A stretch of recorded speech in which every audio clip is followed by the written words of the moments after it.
What's up, yo? Welcome back. Thanks for tuning in. 88 Fitness Live every Sunday, 12 Eastern Time.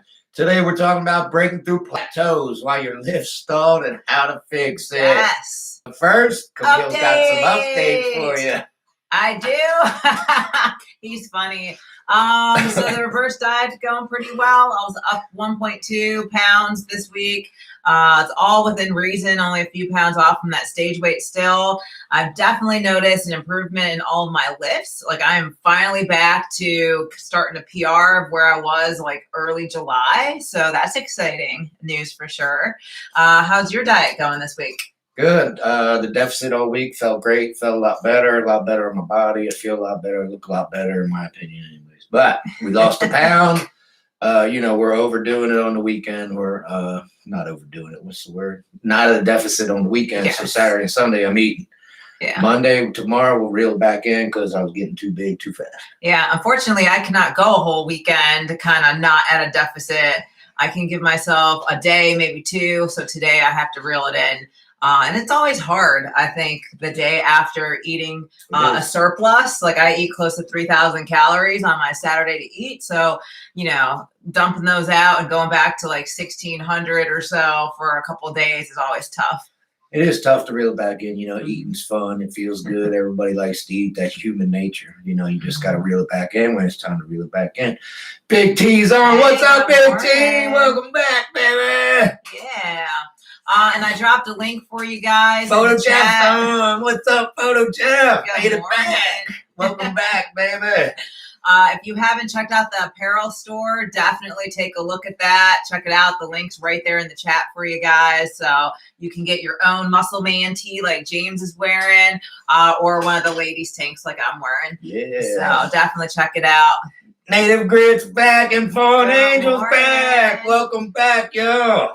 For sure. Also, just want to put it out there too. James and I are actually accepting new clients. We don't always, so we're accepting new clients right now. So if anybody needs help with their workout plans, meal plans, all that good stuff, definitely drop us a line. You can DM us. You can email us at info@88fitnesstraining.com. But yeah, definitely reach out to us. We'd love to help you guys. Yeah, life has happened to us, and it has freed up some time temporarily for us. So. Yeah. If you want to get trained, let us know. We'll help you out. We have time right now. We don't normally have time. Yeah. Fawn Angel. Oh, yeah. I want the Jack James is wearing. Oh, yeah. Yeah, I absolutely love that logo. Check her out. I want like an all pink one with the Muscle Man logo there. I think that'd be super cool. But yeah, in any case, everybody hits a wall at some point in time. So today we're going to talk about like what's actually going on kind of under the hood when you hit that plateau in the gym. And so we'll break it down for you guys in a bunch of different ways. And so, yeah, I think it'll be a pretty fun conversation today. Absolutely. Listen, y'all, you're going to hit a plateau at some point, right? Progressive overload. If everybody progressive overload until infinity, we'd be the strongest people on the earth. There's not enough weight in the gym for that. There wouldn't be enough weight. We'd be the power lifters. We'd be the strong man. We'd be the body, etc. You're going to hit a plateau. You got to know how to deal with it. Get through it, etc., etc. That's what we're here for today. But believe me, you're going to hit a plateau at some point. For sure. Pat Mini 69. Hi, welcome. Big T lost 3 pounds this past week. Was not even planning on trying to lose weight. Good job, T. Hey, that's a good thing. Well, unless you were trying to gain weight, then that'd be bad. So I think it's a good thing, though. Fallen Angel, yes, I think I hit a plateau. Good. I'm glad you're watching, brother. Yeah, for sure. So let's start by talking about what exactly is a plateau, just to make sure we're all kind of talking on the same sheet of music here. There's different ways to consider it, but basically you kind of hit this homeostasis pattern, right? Like the body adapts, and after it adapts, even though you're providing stressors to it, it's kind of stagnant, right? So it can be like a training plateau where hey, I'm not lifting any extra weight. It could be kind of like a recovery plateau. There's a lot of different things, so we'll break that down for you. Yeah, and it can be tough, especially for a beginner, and you've made gains for 3 to 5 years, and then all of a sudden, Whoa. Right. I'm good for 5 years. I don't even know what else to do because I've been doing this for 5 years and it's been working. And now, I went a whole 6 year and didn't make a gain, not a strength gain, not a body gain, not a difference. It can be very upsetting. Challenging for sure. And I've been in that trap before. All right, Native Grit, balancing weekly program on a 4-day upper lower body. I feel like I need more. Am I messing up workload or intensity? I'm on a 4-day upper lower body. So 4 days a week. Yeah. I don't know. It could be either. You gotta have to track it and try to figure out which one that is. If you work it out 4 days a week, that should be plenty. Right. So it could be an intensity thing. It looks like intensity, yeah. Yeah, that's a tough one for you, Native Grit, too, because I know you want to go like balls to the wall, but you got to be kind of conscious there, too, at what's a good amount of intensity and stimulus and what's like too far from like a health standpoint.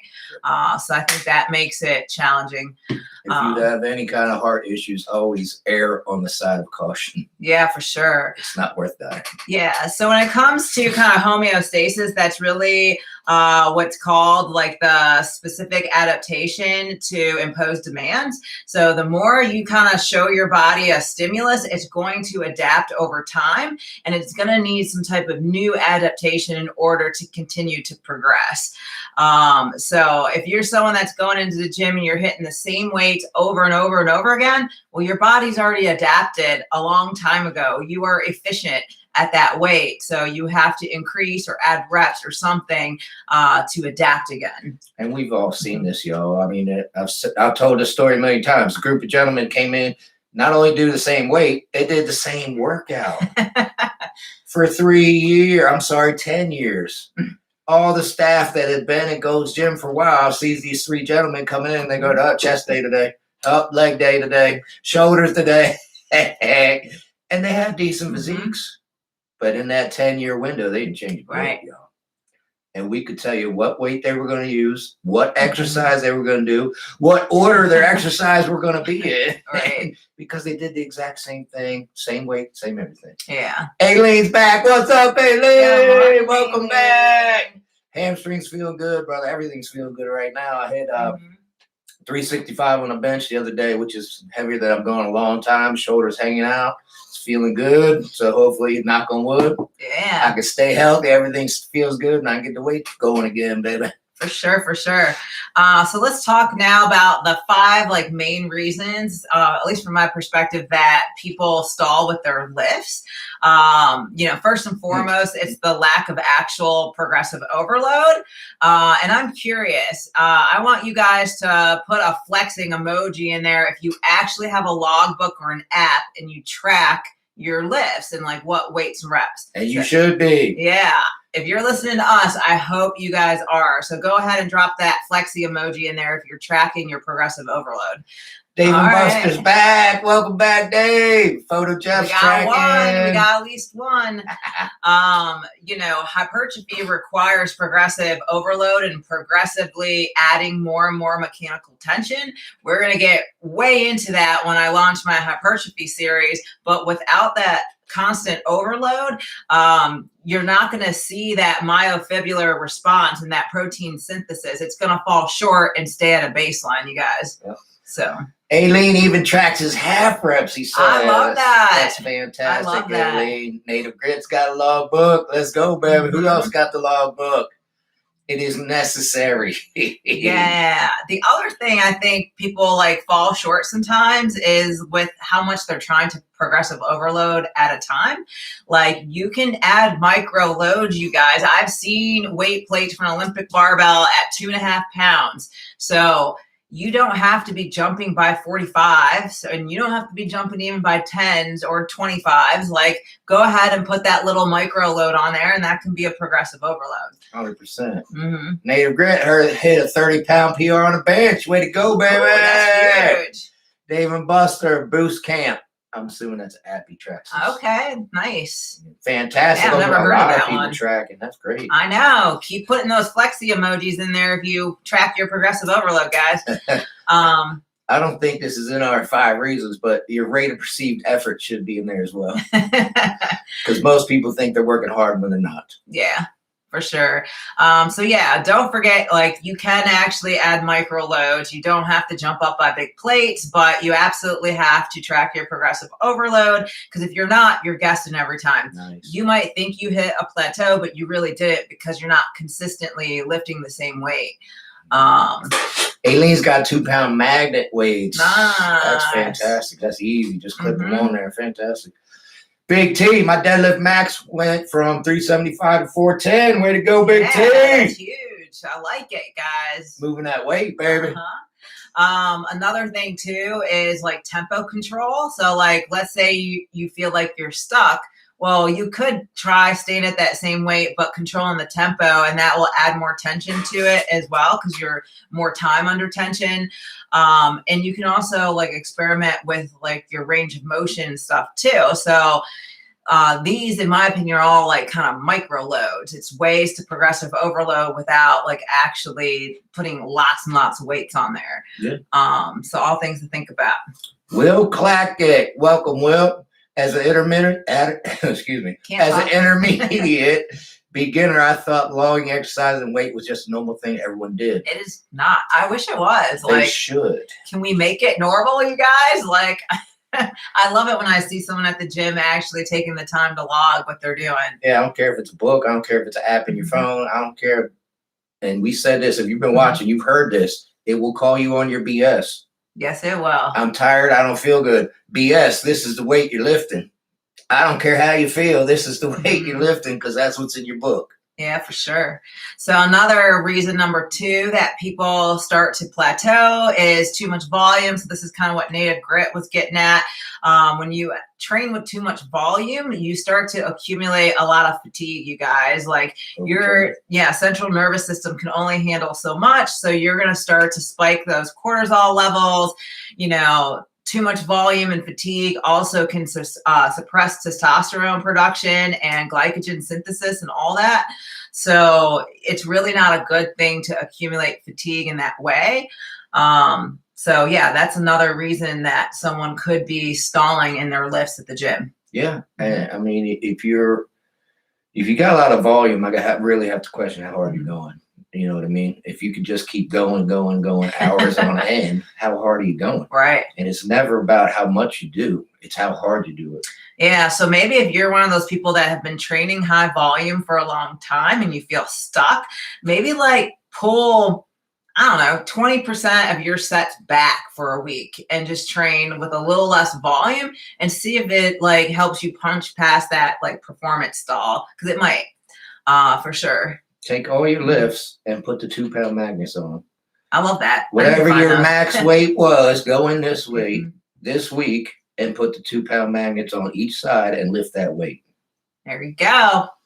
Heard it from the big dog. Let's see. Angel. Good morning, Angel. Thank you. We tried. Right. We tried. I don't know if you were on earlier, but I've been feeling pretty good. I've been hitting the weights. You know, I actually feel a little bit bigger. I feel a lot better this week. You know, shoulder doesn't hurt, back doesn't hurt, hamstring ready to go. Knock on wood, at 49, I'm feeling good. And hopefully it stays up. Yeah, we're due for new measurements too. We've been tracking that thigh measurement on there. So I think it's been about a month. It's time to get new measurements. Kind of see where we're at, which is always hard, because if you're bulking or even at maintenance, like the fluctuation in the diets and all that and how much water your muscles are holding makes it hard to be consistent with what the measurement means. But hey, it's a data point. Yes, you have to have your weight with your measurements, because if you're up 9 pounds like I am, it's not going to be muscle. Yeah. As much as I would like it to be, it's not going to be all muscle when the tape measure goes up, right? Exactly. All right. Aileen, you try chains or bands to add resistance? I have in the past. There's an entire video. I think it's just a video. We have a video about adding the big loop bands to all of your like compound lifts and like what that does for you. I find it interesting because you're changing that resistance profile. Like when you get into the hard part of the rep, like it's constantly getting tighter and tighter. So that's a great way to try to push past the plateau if you're stalled. Yes, it's actually a powerlifting move. And like Camille said, the further you go in the range of motion as you're pushing, the harder it gets, because you're lifting up another link of chain, another link of chain, another link of chain. And those chains aren't small. They're big and they're heavy chains. So as you keep pushing, you're lifting up another link and it gets heavier and heavier as the rep goes on. It's a powerlifting move designed to get you past those plateaus. Not only that, with the chains, you kind of have the stability aspect because the chains are moving around. So you have to really recruit like all those little stabilizer muscles so you can help strengthen those too, which is good. Same with the bands. Exact same with the bands. You're pushing, it gets tighter, it's harder as you keep pushing, and same thing. You're wobbling, trying to stabilize it. Yeah. So the number 3 reason that people stall in their lifts is diet related. They're either spending not enough focus on recovery or their nutrition is off. They're in a deficit. If you have low energy availability for whatever reason, like that's going to downregulate your mTOR. It's going to downregulate your thyroid. So it's really not conducive to performing well at the gym. So definitely keep that in mind. In a practical sense, you want to track your food. I know it's like hard. People don't do it. You got to track your sleep like you just do if you're curious on why you're stuck. It's not hard. It's meticulous. Takes time. Right. People don't want to put the time in, right? Right. We track our food. We track our weights. I don't track sleep. Camille does with her watch, whatever. Yeah, I actually sleep with it on so I can track. So, you do the best you can. It just takes, 10 minutes to put your food in. Yeah, it's not bad. It's not bad. Especially if you eat the same things all the time. Like we're kind of creatures of habit. So if I put it in once for a day, it's probably the same for the next couple of days. So it's not too bad. So yeah, that's one thing to keep in mind. And we'll talk at length about the nutrition. So I'm not going to beat that one to death. The number 4 reason is no variation in the movement patterns.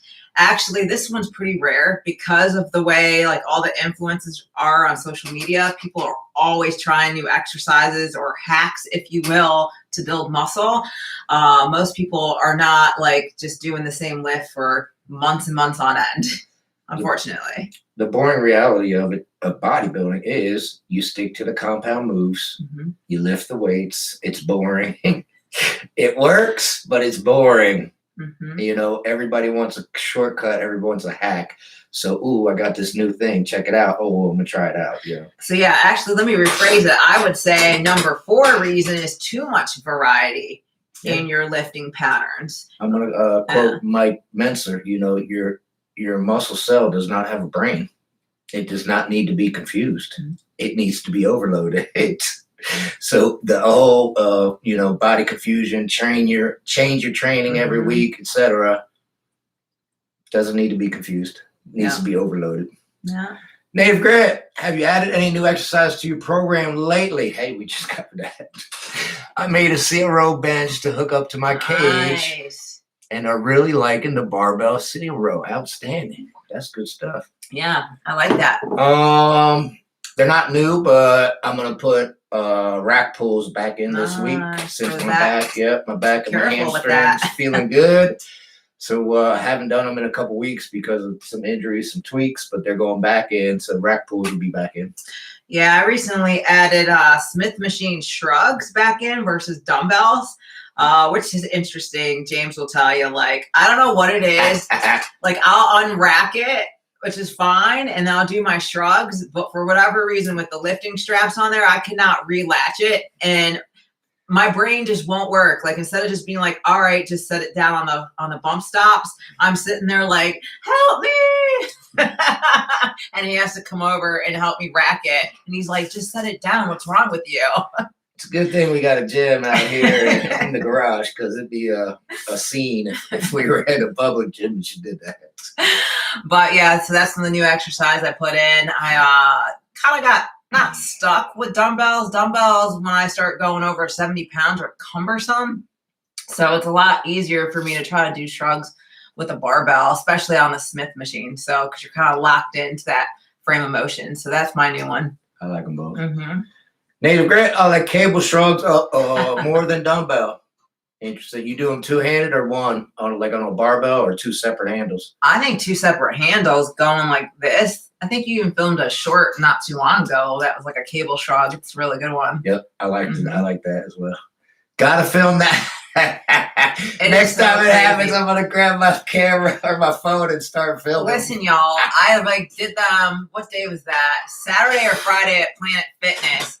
And before I even got started, I was like, let me see where these bump stops are so I can just set it down. And that's what I did.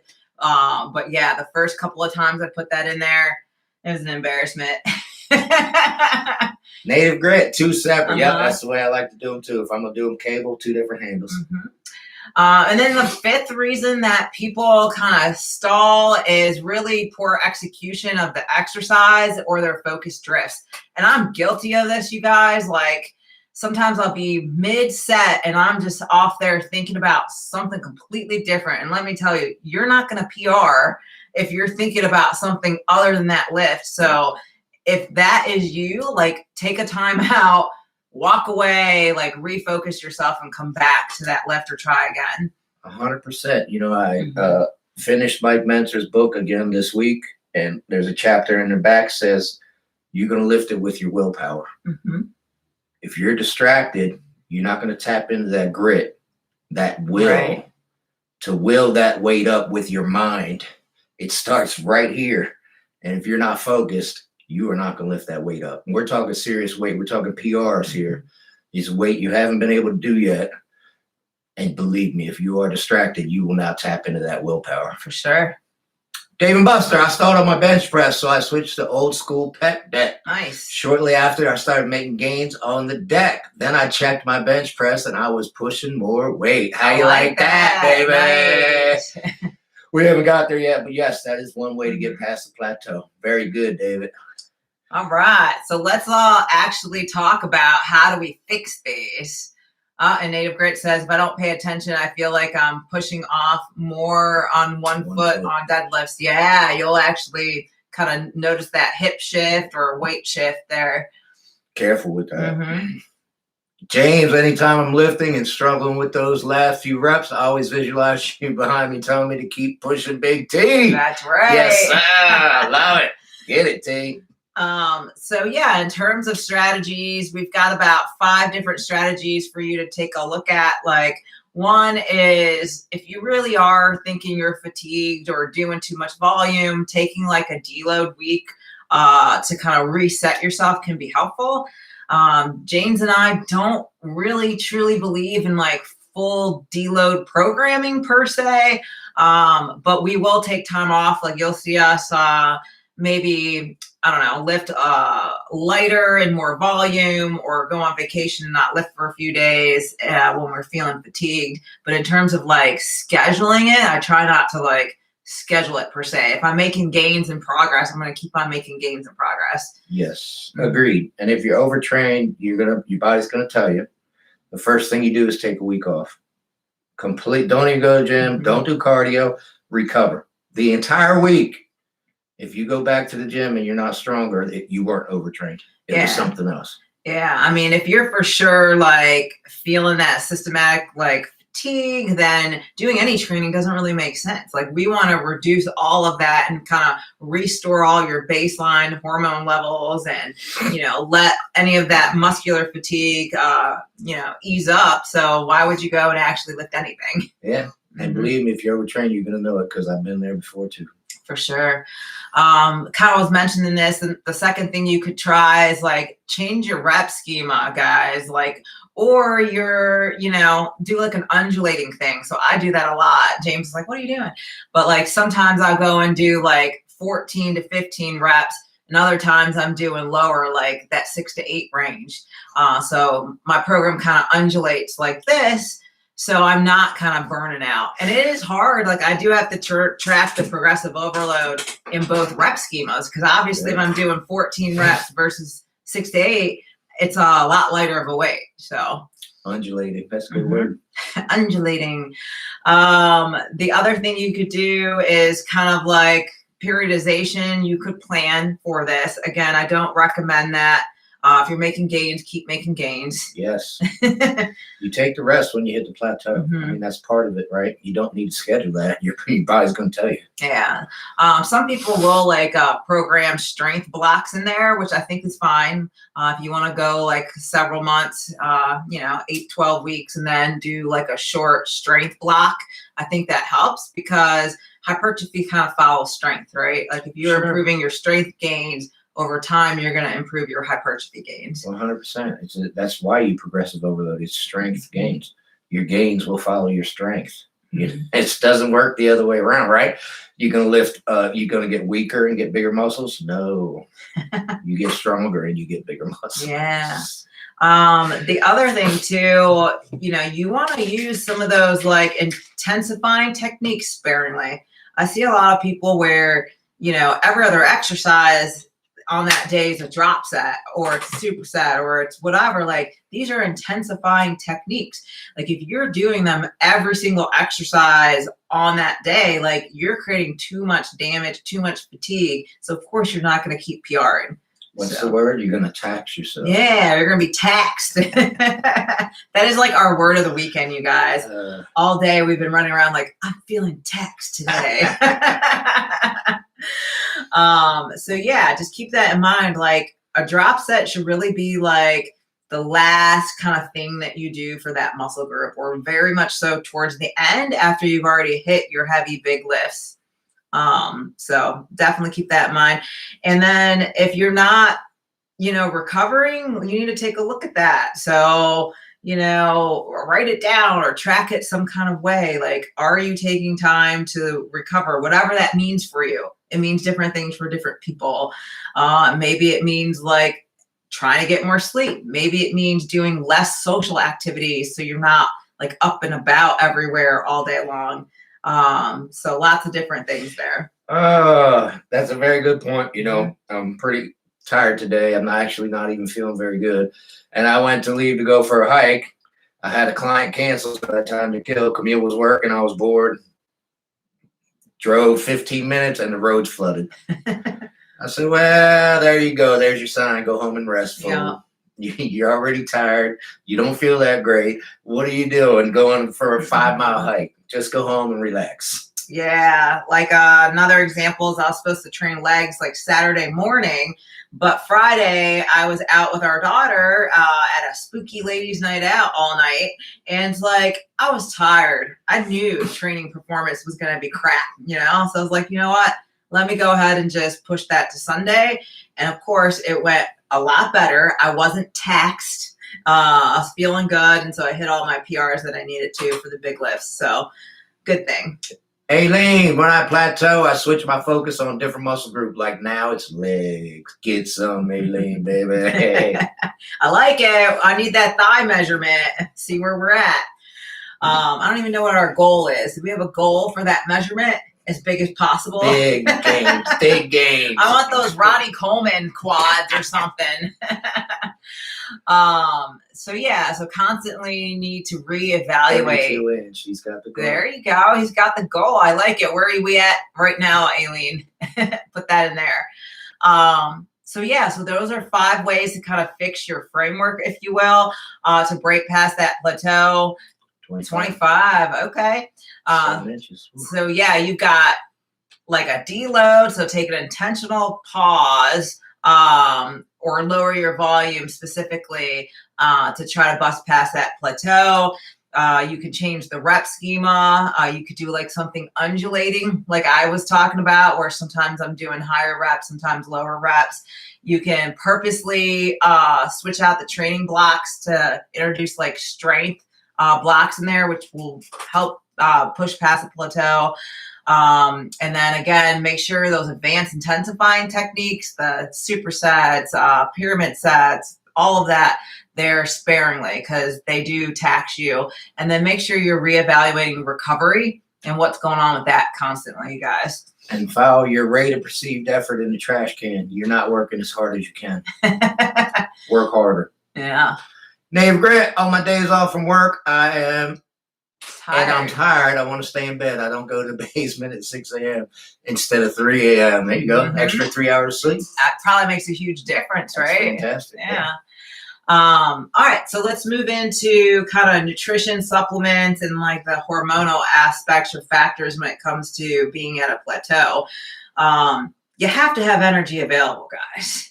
Like if you are in a deficit of 500 calories or more for weeks on end, like hormonally, your leptin levels are going to drop, like your metabolic rate is going to drop, and your performance is going to stall. Like there's no ifs, ands, or buts about it. It's like just a question of when it's going to happen. 100%. Anybody that's cut weight knows this. I mean, wrestling, fighting, bodybuilding, doing a show, etc. The weigh-ins for a UFC fight is the day before the fight, so they give them a day to eat.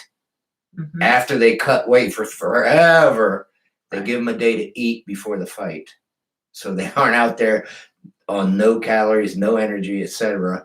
I wonder what it would look like if they had to weigh in right before the fight and they didn't get to eat or replenish or anything. It wouldn't be near as good as fights to watch. For sure. I guarantee it. I know for me, when I was getting ready for this last show, it wasn't until I hit around 1,200 or 1,000 calories that I started to notice, like, oh, wait a minute, I'm no longer progressive overloading. So instead of like continuing to try a little bit, I just upped my rep count a little higher and then still try to hit that with intensity and PR that way, which was just a slightly different strategy. But it took a while for me in that deficit to get there. And a lot of people like have this misconception that you can't like make gains in a deficit. You can still have that intensity. It's not until like you're really struggling in that deficit that those hormones kind of catch up with you and the fatigue. Angel, your diet can make the difference on your performance in the gym. 100%. Yeah. There's there's something called the general adaptation syndrome. And what that is if you put the weight on your body, it will adapt, and it adapts by growing bigger and stronger, right? And if you work out hard enough to set that adaptation syndrome into place, I don't think anything can stop it. Right. Not a deficit, your body's an amazing thing. And once you set it to adapt, it's going to adapt. Right. All right. Well, what are your thoughts on the recent study about lead being found in different protein powder? I just saw that. Yeah, 2 days ago or so. Yeah, I haven't like really come through there, but it seemed like a lot of them were RTDs on that list, or your pea-based like proteins and stuff, which was surprising because you're being sold as like a health, thing for people. And so. If you've been watching a while, well, I haven't done protein powder in a very long time. I get my protein from real food. I don't need to supplement any powder for it. So I'm not surprised by it. Back when I was a kid, I think I was in my 20s, they did a study. They pulled supplements from Rite Aid, Walmart, and Walgreens and studied about 6 different ones from the different stores. Not one of them had what the ingredients on the label said. Crazy. Not one. Yeah. So be careful with your supplements, y'all. They're not regulated. If it says health and nutrition supplement, it does not go through the FDA. It doesn't have to match the label, et cetera, et cetera. Right. So use a reputable brand, And if you don't feel the supplement working, stop taking it. Yeah. Stop spending your money. Yeah. That's very true. I mean, it's not cheap stuff to buy either, right? So, and it's a shame because most of it's crap. Even the protein powders, they fill it with fillers and everything else. It's not straight protein in that jug. Ready to drink. Well, RTD. Right. Oh, it's the little drinks you get out of the freezer. Like your muscle milk or whatever. Even Optimum Nutrition has like RTDs, which I think might have been on that list. I have to go back and look, but you get them right out of the freezer. They're ready to drink. That's what RTD stands for. And you just pop them open and drink them. And it's super convenient. I have some female clients when I first get to them, they're drinking like 4 or 5 of those a day, and I'm like, I don't care what's in it. Like that can't be good for you. So if you're doing a bunch of those, I would definitely try to pull that out of your diet. Not only that, you wouldn't feel good. Yeah. No problem, Will. Angel, where are we at? I agree. Fruit is the best way to fuel your body. 100%. You're not going to beat it. I don't care what the supplement says. You're not going to beat real food. Mm-hmm. So let's say like you are in a caloric deficit for whatever. A strategy you could do is on your big lift day, whatever the goal is. So like Aileen's focus on legs right now, he would maybe add 30 to 60 grams of carbs on that particular day so he can try to improve in performance. The other days he can maybe throttle it back a little bit, but that is a strategy. It's just to add a little bit of carbs back in on your heavy lift days, and I think we talked about that last week. We did. Aileen does do that. Yeah. We talked about it last week. Native Grit, yes sir, and I got it in my shaker right now. 5150, baby. Woo, I can't handle 5150 pre-workout. It's intense. Aileen said, oops, I'll add 300 grams. Hey, whatever works for you. As long as you're not, watch the scale, watch your physique. As long as you're not getting out of control with the fat, you're good to go. Yeah, for sure. Another thing with the nutrition that people don't seem to think matters, but it does. It's the hydration, you guys. Even as much as like a 2% fluid loss could be as much as like a 10% strength loss. Like if you are dehydrated, you're just not going to perform well that day. So make sure like the days leading up to like your gym day, you are staying hydrated, and you're staying hydrated while you're lifting. Like if you're like, I feel thirsty, it's already too late. You're dehydrated. I mean, this shouldn't even have to be said. There's study after study after study says you're not going to perform if you're dehydrated. Come on, y'all. It's easy to drink water. Just drink your water. I mean, you guys probably know it. If you spent like a night out drinking or something and then try to go lift the next day, you're just like, let me chalk this up. Oh, no, sir. Aileen, 150 before and after. Fantastic, buddy. You're feeding your body before and after. I love that. If-then statement. There we go. Hi, both. My first time catching a live stream. Welcome. Thanks for watching. Welcome. Thanks for tuning in. So, yeah, hydration's important. In terms of supplements, if you're not doing creatine for some odd reason, please put creatine in there. Like, it will definitely help you. It, increases the phosphoric stores in the body. You're going to hit more reps before you fatigue, so your endurance is going to be better. So definitely. I just had this conversation today with a client, just finished a show and going into off seasons. Like, can I get rid of creatine now? No, we're going to keep that one in there because it's going to help you recover and all that. Yes, and we said get your nutrition from food. You can't beat it. You're not going to get 5 grams of creatine from food. Right. What we ate 8 pounds of red meat. Yeah, that's a lot of red meat. Nobody's eating 8 pounds of red meat to get their 5 grams of creatine. So supplement your creatine, yo. Yeah. If we could do it without the supplement, we would, but supplement and take your creatine. Yeah. Native Grit, I tried 5% nutrition, reloaded. It's not as strong. I hit the stronger pre on squat and deadlift days. That's fantastic, man. Yeah. I tell you what, I hit the Gaspari on lifting days, and I do the 5150 on non-lifting days because the Gaspari is a little bit stronger. It hits a little bit harder. Gaspari is definitely a lot stronger. Like, in fact, if I'm doing Gaspari, it better be leg day because I need to like burn off all that caffeine. Angel, we need an 88 pre-workout. Yeah, that would be cool. That would be cool for sure. In terms of other supplements, beta alanine can help. It's usually in pre-workouts and such. You want to have a good amount of omega-3, so supplementing with that will help. It can help like reduce inflammation, help with recovery. So those are just a couple of the supplements that I would recommend. Are there any others you think you would recommend if you're trying to break through a plateau? There's one that you don't really hear about. I take it pretty often. It's for anti-inflammatory and a bunch of other stuff. The oregano oil. Okay. I've been taking that probably 6 months now. And you started that for like allergy purposes, but you think it probably helps too? So it's a natural antibiotic, and there's studies out there that say it works better than amoxicillin.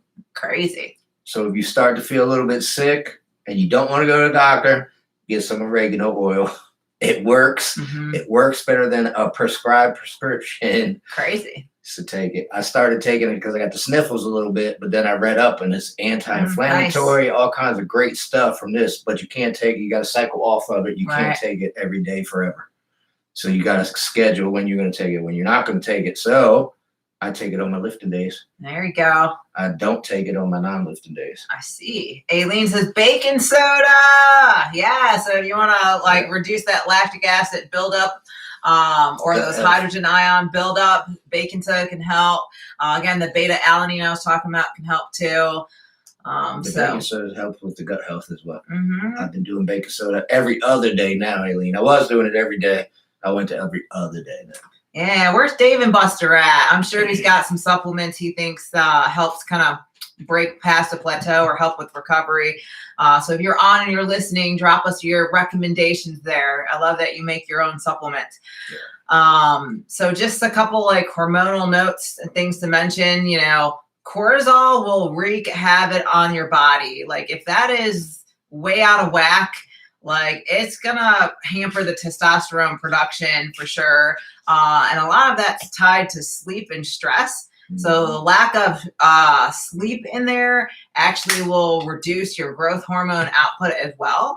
So that's not a good thing. So if you're super stressed out, cortisol's like skyrocketed, you're probably not going to sleep. And now your growth hormone output's in the toilet. So you got to manage the stress, you guys. You have to sleep for sure.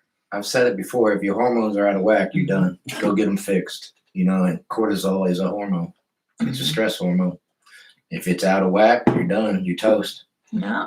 So that's pretty much the nutrition thing. You know, the main takeaway there is like, make sure you're eating for the goal. If your performance is suffering, it's maybe because you're in a caloric deficit. So maybe consider adding carbs back in and see if that fixes the problem. Stay hydrated and manage that stress, you guys. In terms of as much as you can. Yeah, as much as you can. It's stressful times for sure. Yeah. Life will throw some stuff at you, baby. In terms of another kind of reason for plateaus, it's really mindset and motivation. The willpower. You know, in a practical sense, like everyone's not always gung-ho, ready to go PR every day and get big lifts. Like there'll be times where you're like, I don't really want to wake up and go to the gym today. Like you kind of lose motivation over time. So yeah, I think that's tough. What do you do when you find yourself like that? I don't really find myself. He's pretty motivated all the time, you guys. I have goals, and it's you know, they are of extreme importance to me. And again, I'm glad we got the home gym because I got my headphones in. I'm screaming, I'm the last James Houston, beating my chest right before a set, getting myself fired up. I'd probably get kicked out of a regular gym. The neighbors probably think we're crazy. But I don't really struggle. Every once in a blue moon, I'll find myself saying, hey, I don't feel like it today, but I go anyway. Yeah. You know, and when it's cardio day. It's never a lifting day where I'm like, I don't feel like lifting. I always want to lift. I always want to get bigger. I always want to get stronger. I got goals. And once again, they are of extreme importance. Yeah. I was just talking about this with a friend on Instagram. I don't know what it is, but on leg days, I have this anxiety leading up. It's not like a lack of motivation. It's almost like I fear the leg day and the aftermath. And then once I'm there at the gym, it's fine. Everything falls in place. I do what I got to do. But it's like, you know, you're about to lift some heavy stuff. So, yeah, that causes anxiety a little bit. All right. Where we at? Native Grit just got some NutriCross EAAs. They are third-party tested. Taste good also. Nice. Hey, that's a good idea. If you're going to get supplements, you might want to get a third-party tested brand. That way they're at least tested by somebody. Right. Dave and Buster, here's the answer. Beta alanine is a supplement with a loading phase. Should be taken every day. So if you're only getting it with your pre-workout, you're not loading your muscles up unless you take pre-workout every day. We pretty much do. Make sure the beta alanine is in your pre-workout, right? Yeah. Well, we're all a little crazy. Yes. You might be onto something there, but Dave and Buster, you won't see the best results unless you take it every day. Same with creatine. You got to take it every day. Yeah. Yeah, we're all a little bit crazy. Back to that, Will. Brian Shaw, world's strongest man, is quoted, "Hey, you won't believe what an athlete will do to achieve greatness." And I mean, I've seen Eddie Hall's documentary. If you haven't seen it, it's great. You should watch it. He looks dead at the camera and says, "I'm going to win the world's strongest man, or I'm going to die trying." I believe him. And I believe him too. I believe him. 100% serious, and that's the mindset. He's going to die trying. That's how serious it was to him, and that's how serious it is to a lot of serious athletes. And I will say it again. Brian Shaw says, you'll be amazed at what an athlete can achieve. Do you remember where we streamed that from? I think it was Netflix. I think. It was a while ago. It might have been Amazon. They got a lot of good ones on Amazon. Yeah. A lot of weightlifting ones on Amazon. Angel, keep lifting, keep living, keep laughing, stay pumped, stay motivated. Thanks for tuning in, Angel. Yeah. So sometimes when it comes to lack of motivation, it can just be like the monotony of what you're doing. So one of the things that James and I will do from time to time is we'll go get a guest pass at a different gym. Oh, that's great. We'll pick one that's way more hardcore than ours, and we'll go and we're seeing all the jacked physiques walking around, and we're like, we're the Houstons, we're going to show you what's up. And like, you get this like dopamine release or something, like you are totally motivated and pumped up. So it can help if you're struggling with the monotony of where you're going. Listen, if you're a competitive person and you are in the sport of bodybuilding and you walk into a gym and there's jacked people walking around, I was about to curse, excuse me. There's nothing more motivating than that there. And I'm going to go stand right next to them and I'm going to do more and outwork them. I don't care what to do. I'm going to do more and I'm going to do it harder. Yeah. Just to show them. That's funny. It's a competitive. I think it goes back to being an athlete. You know, you're competitive, extremely competitive. And man, I mean, I'll go from 0 to 100. Right. I don't care if it's Planet Fitness. There's jack dudes walking around in our Planet Fitness almost every day. So I walk in there. If one of them's in there, boy, I'm standing right next to him, looking in the mirror next to him, getting next to him, doing his exercise. If it's the same day, of course. And normally the person's like, "Man, you're jacked," and he's like, "Okay." But in any case, like another thing, you guys, like sometimes we get so focused on trying to actually add weight, like you could shift your mindset and track something different, whether it's tempo, control, like the pump you feel after. I wouldn't chase pump though, but definitely tempo and range of motion and control. Like, so instead of always being hyper focused on the weight, say, hey, I'm going to slow it down today. And I'm going to track how, like, you know, how many seconds I'm in the lowering eccentric phase. And that can be motivating because you're tracking a different metric that you're not used to. Yeah, it changes things up a little bit. You know, when I went to the Balkan phase in September, I started lifting heavier. You know, got through a couple tweaks, but it's going very well now. You know, prior, I was lifting a little bit lighter because I was in a deficit, et cetera, et cetera.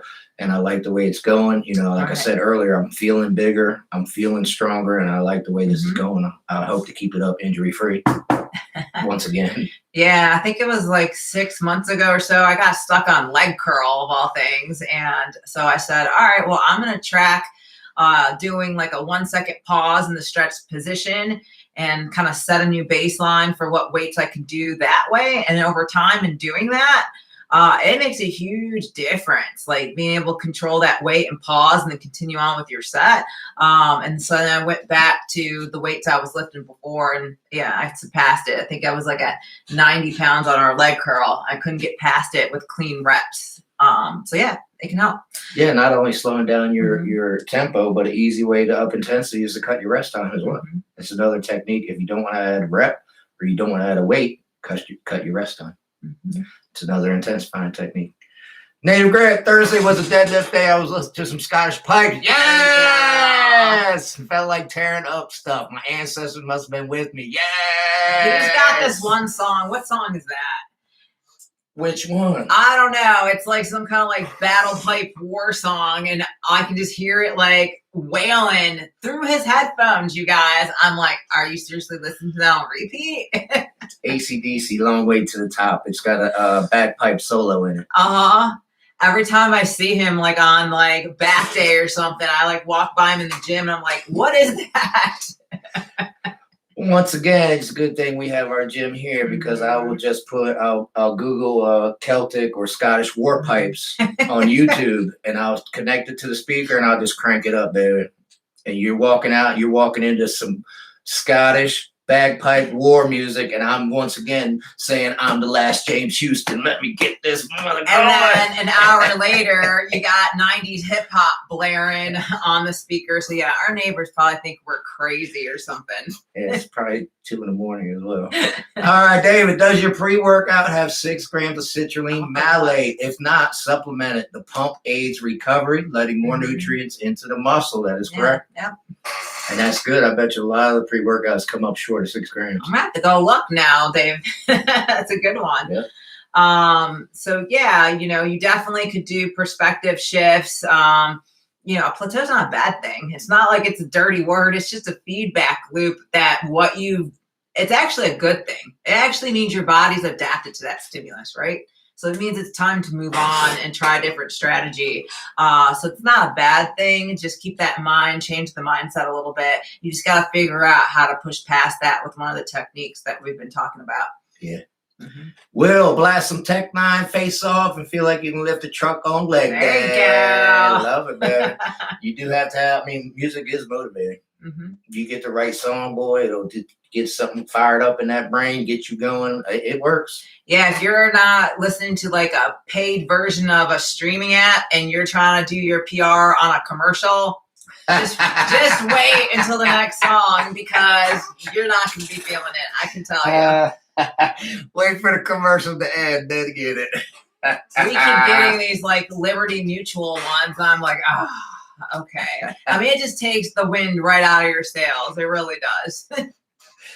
Yeah, and I love to listen to music, so that's another reason I like to lift weights. That's another motivator to get me into the gym because I can tap it either my headphones or into the speaker, and I can jam out while I'm working out. The other thing is like visualization. So either watching some of those documentaries like we were talking about, it's really helpful. I think it was Big T said that he'd go on YouTube sometimes and look at videos while lifting. Motivational videos. Yep. So yeah, those can always help because it helps like refocus you into something that you're aligned with. Vino, welcome back. I was watching Dorian Yates in an interview and he was saying that you need less isolation work sets with arms than larger muscles like back, chest, etc. because you work them in big muscle sets. Let's make it a point. It's a point. Dorian Yates and several other people have said that as well. I still think you need a little bit of isolation, bicep and tricep, but they are definitely getting worked when you're doing back and chest. There's no question about that. Yeah, if you're not sure if they're getting worked, try putting your arm day after back day.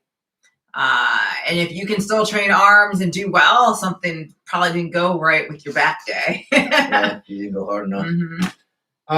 Yes, and it could. I don't know if it actually would lead to less isolation work, but they should get a little bit of love. But they're definitely getting worked on those other days as well. For sure. All right, you guys. So that's pretty much it in terms of breaking through plateaus. We do have some excellent videos on that. So if you go to our channel and type in the word plateau, we have an entire series pretty much geared towards every muscle group and every major lift and how like some strategies to help you push past that. So yeah, definitely check that out. Aileen, chicken pizza on barbecue tonight. Nice. My man. I do no yeast pizza though. I haven't posted yet, Aileen, but we grilled lamb yesterday. Yeah. And I ate it yesterday. Man, fantastic. I haven't tried that yet. Ooh, baby. My first time grilling lamb. Oh, fantastic. Will. Vino, I love arm day. Me too, Vino. Me too, baby. It's my favorite. Will, a while ago, I was about to do a leg press at PF. I did not want to put Tech 9 face off on. It was on. There you go, babe. That's what I'm talking about. You get that angry music, that thing gets you fired up, gets that flame going in your brain, whatever it is, it works. For sure. Aileen, I love lamb. Me too, bro. I don't eat it near enough, and as expensive as it was yesterday, I don't think we're going to eat it very often. I haven't tried it yet. I get to eat that tonight, Aileen, so I'm excited to see how it is.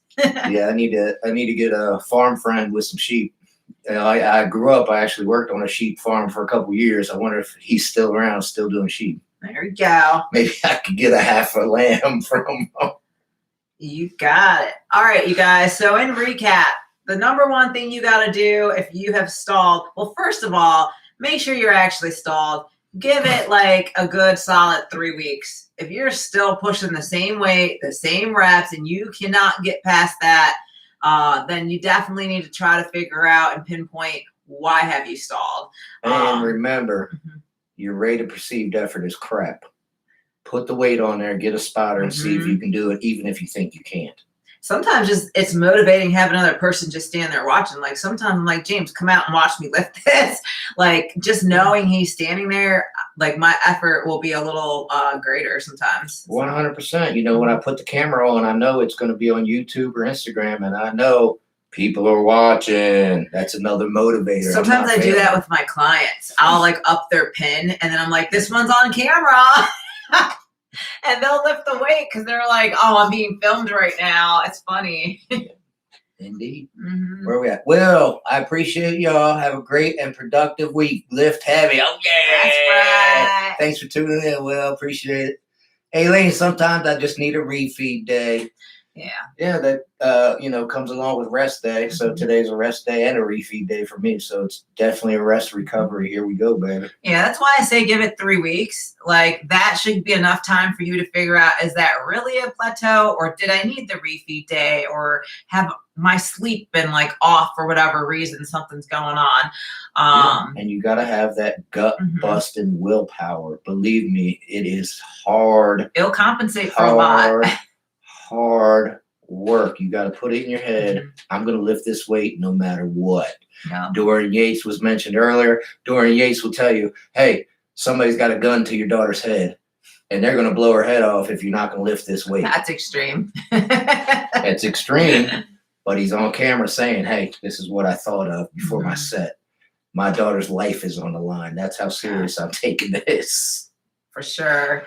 All right, you guys. So just remember, every plateau is just your body saying that, hey, I've leveled up to the amount of stimulus you're providing, so provide more stimulus. If you are struggling to get unstuck for whatever reason, DM us. We'd be happy to help work with you on a program or strategy to get past that. And yeah, keep checking out those videos. The all dumbbell series is rolling. I forget what's dropping this week. Do you remember? Clench chest. There you go. And I'm excited. We just filmed the first part of the hypertrophy series this past week. So we're going to keep cranking those out. You'll see them around the November timeframe. Yep. So, all right, you guys. Well, thanks for tuning in. Definitely head over to that apparel store and check out the new gear. And we will see you same time, same place next week. All right. Bye, everyone. Have a good